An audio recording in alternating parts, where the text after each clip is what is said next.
योग वासिष्ठ महारामायण प्रथम वैराग्य प्रकरण। सृष्टि काल में जिस अद्वितीय वस्तु से आकाश आदि महाभूत और उनसे उत्पन्न पदार्थ सत्ता को पाकर भान होते हैं, स्थिति काल में जिसकी स्थिति ही से स्थित रहते हैं और प्रलय काल में जिसमें लय होते हैं, उस सत्य स्वरूप परमात्मा को नमस्कार है। ज्ञाता ज्ञान, ज्ञेय दृष्टा दर्शन दृश्य, कर्ता हेतु और क्रिया जिससे भासती है, उस ज्ञान स्वरूप को नमस्कार है। जिस महानंद समुद्र से देवता, मनुष्य तथा पशु आदि योनियों में उपाधियों के भेद से न्यूनाधिक आनंद कण प्रतीत होते हैं और जो प्राणी मात्र का जीवन है, उस आनंद स्वरूप को नमस्कार है। संशय सहित सुतीक्ष्ण नाम ब्राह्मण ने अगस्त्य मुनि के आश्रम में जाकर आदर सहित प्रश्न किया। सुतीक्ष्ण बोले, हे धर्म के मर्म को जानने वाले और संपूर्ण शास्त्रों में उत्तम रीति से निश्चय करने वाले, हे भगवान, मुझे एक बड़ा संदेह है, आप कृपा करके इसको दूर करें।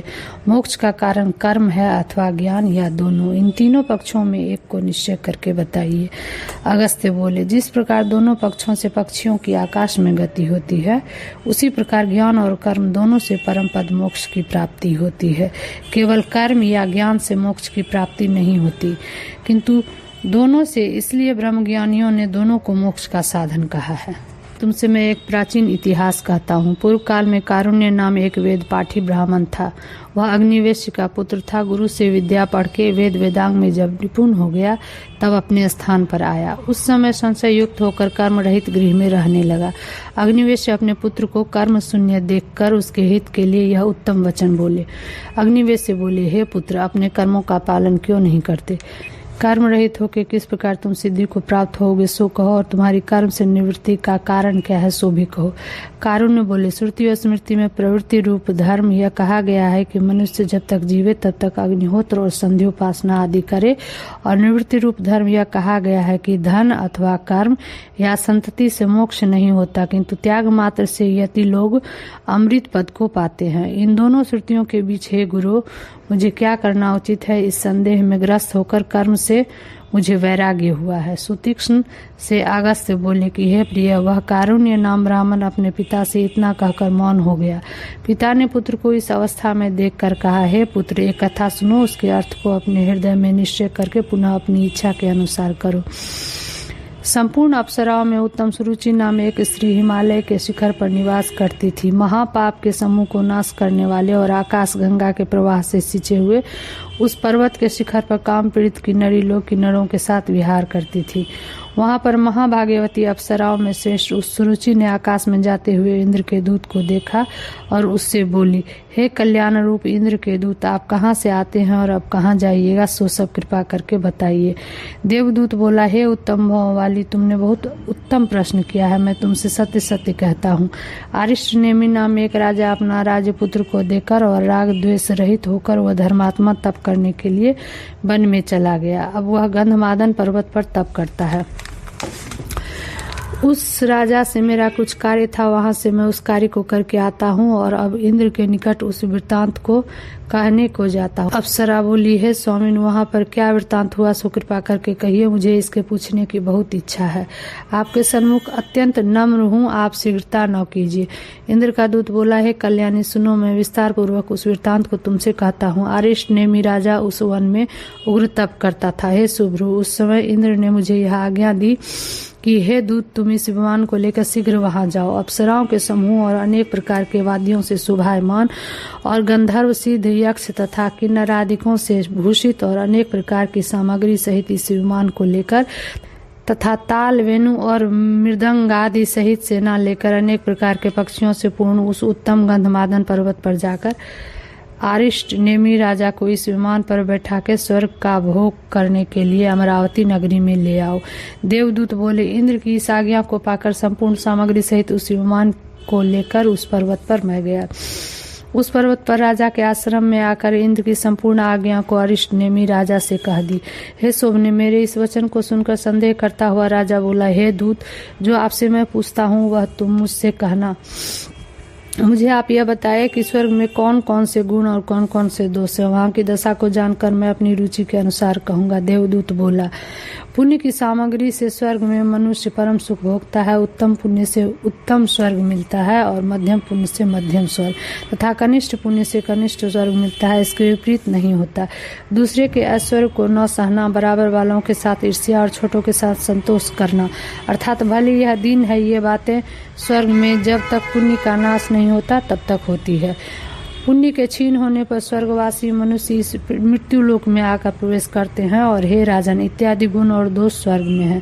हे भद्रे, इस वचन को श्रवण करके वह राजा बोला, हे देवदूत, ऐसे फल वाले स्वर्ग को मैं नहीं चाहता। अब मैं महाघोर तप करके जैसे पुरानी कांचुली को सर्प त्यागता है, वैसे इस अशुद्ध शरीर को त्याग दूंगा। हे देवदूत, आपको नमस्कार है। आप इस विमान को लेकर जिस प्रकार मेरे निकट आए उसी रीति से इंद्र के निकट चले जाइए। देवदूत बोले, हे भद्रे, राजा के इस प्रकार कहने पर मैं उस वृत्तांत को कहने के लिए इंद्र के निकट गया और यथार्थ निवेदन करने पर इंद्र को बड़ा आश्चर्य हुआ। पुनः शोभित और मधुर वाणी से इंद्र ने मुझसे कहा। इंद्र बोले, हे दूत, तुम पुनः वहां जाओ और वैराग्यवान राजा को आत्मज्ञान के लिए तत्वज्ञानी श्री वाल्मीकि ऋषि के आश्रम पर ले जाओ और वाल्मीकि महर्षि से मेरा संदेश कह दो कि हे महामुनि, आप तत्वज्ञान का बोध कराइए, जिससे संसार के दुख से पीड़ित इस राजा को क्रम से मोक्ष की प्राप्ति हो। ऐसा कह के मुझे उसके निकट भेजा। मैं पुनः वाल्मीकि के निकट जाके राजा को विदित किया और उसके मोक्ष साधन के विषय में महेंद्र का संदेश कहा। इसके पश्चात वाल्मीकि जी ने अत्यंत प्रीतिपूर्वक राजा से आरोग्यता पूछी। राजा बोला, हे भगवान, हे धर्म के तत्वों को जानने वाले, हे संपूर्ण जानने योग्य पदार्थों के जानने वाले, आपके दर्शन से मैं कृतार्थ हो गया, यही मेरा कुशल है। हे भगवान, मैं आपसे पूछता हूँ, सो निर्विघ्नता पूर्वक मुझसे कहो, संसार के बंधन रूपी दुख से मैं कैसे छूटूं। वाल्मीकि बोले, हे राजन, सुनो, मैं संपूर्ण रामायण कहूंगा, उसे सुन के और यत्न से निश्चय करने से तुम जीवन मुक्त हो जाओगे। हे राजेंद्र, आत्म की सत्ता को जानने वाला मैं वशिष्ठ और रामायण जी का संवाद रूप मोक्षोपाय की शुभ कथा को कहता हूँ, आप श्रवण कीजिए। राजा बोला, हे तत्वज्ञानियों में श्रेष्ठ रामचंद्र जी किसके पुत्र और कैसे थे, बद्ध थे अथवा मुक्त, यह निश्चित ज्ञान मुझसे कहिए। वाल्मीकि बोले, शाप के कारण ही श्री विष्णु ने राजा वेश धारण किया और अपनी इच्छा पूर्वक अज्ञान को अंगीकार करके न्यून ज्ञान वाले प्रभु हो गए। राजा बोला, चैतन्य शरीर वाले सच्चित आनंद स्वरूप रामचंद्र जी के शाप का कारण क्या था और इनको शाप किसने दिया, यह मुझसे कहिए। वाल्मीकि बोले, काम रहित सनत कुमार ब्रह्मा के स्थान पर रहते थे। वहां पर त्रैलोक के स्वामी विष्णु जी भी वैकुंठ से आए। वहां पर सनत कुमार के सिवाय ब्रह्मा जी तथा अन्य ब्रह्मलोक निवासियों ने विष्णु की पूजा की। इसको देख के विष्णु भगवान बोले, हे सनत कुमार, तुम निष्काम हो, इसलिए गर्वी हो गए हो। इस वास्ते सर जन्म नाम वाले स्वामी कार्तिक काम से अति पीड़ित अल्पज्ञ होगे। उन्होंने भी विष्णु को श्राप दिया कि आपका जो सर्वज्ञत्व का अभिमान है उसे त्याग के कुछ काल के लिए अल्पज्ञ हो जाओ।